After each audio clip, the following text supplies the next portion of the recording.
नमस्कार, मी मनीषा रुचिरा मराठी रेसिपी चॅनलमध्ये तुम्हा सगळ्यांचं खूप खूप मनापासून स्वागत आहे। आज आपण मस्त चटपटीत फ्रेंच फ्राईज कसे करायचे ते पाहणार आहोत। चटपटीत काहीतरी खायची इच्छा झाली असेल तर झटपट तुम्ही हे फ्रेंच फ्राईज करू शकता। चला तर मग पटकन रेसिपीला सुरुवात करूया।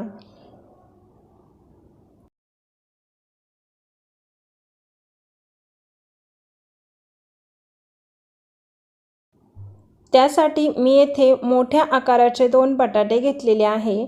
बटाटे धुवून घेतलेत। आता त्यावरील साल काढून घ्यायचे पिलरच्या मदतीने।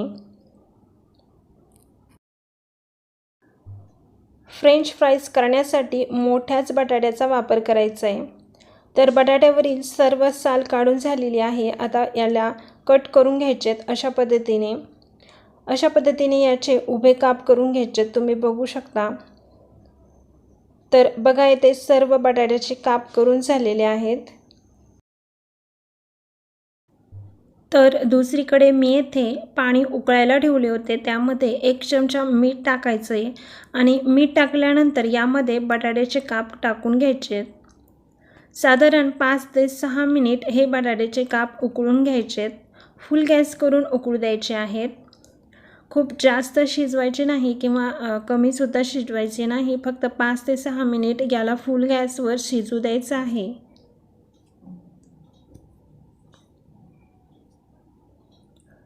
तर येथे बघा हे 5 ते 6 मिनिट शिजून झालेत। आता ते एका डिशमध्ये काढून घ्यायचेत आणि थंड करून घ्यायचे आहे।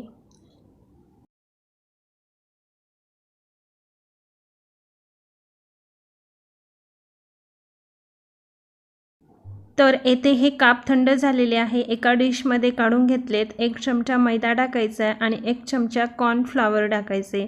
मैद्याऐवजी तुम्ही फक्त कॉर्नफ्लॉवर सुद्धा वापरू शकता किंवा मैदा नसेल वापरायचा तर कॉर्नफ्लॉवर आणि पीठ सुद्धा तुम्ही वापरू शकता। जे गव्हाचं पीठ आपण चपातीसाठी वापरतो ते पीठ व्यवस्थित मिक्स करून झाल्यानंतर गॅसवर मी एक कढई ठेवलेली आहे आणि कढईमध्ये तेल कडक गरम केलेलं होतं। तर त्यामध्ये हे फ्रेंच फ्राईज टाकून घ्यायचेत। एकमेकांना चिटकणार नाही अशा पद्धतीने हे टाकायचेत। हे तळत असताना गॅसची जी फ्लेम आहे ती फुल ठेवायची, लो करायची नाही, नाहीतर हे फ्रेंच फ्राईज नरम पडतात, लूज पडतात। तर हाय फ्लेमवर हे फ्रेंच फ्राईज अशा पद्धतीने मी तळून घेतलेत ब्राऊन होईपर्यंत। तर आता हे तळून झालेत। आता दुसरी बॅच सुद्धा मी तळून घेते। हे सुद्धा फुल गॅसवरच तळून घ्यायचे। तर अशाच पद्धतीने हे सर्व फ्रेंच फ्राईज तळून घ्यायचे। तर अशा पद्धतीने मी येथे सर्व फ्रेंच फ्राईज तळून घेतलेले आहे। यावर तुम्ही लाल तिखट किंवा चाट मसाला टाकून खाऊ शकता। मस्त लागतात, तसे खाल्ले तरी छान लागतात किंवा सॉस बरोबर सुद्धा तुम्ही खाऊ शकता। कशी वाटली तुम्हाला आजची झटपट आणि चटपटीत रेसिपी? आवडली असेल तर लाईक शेअर नक्की करा।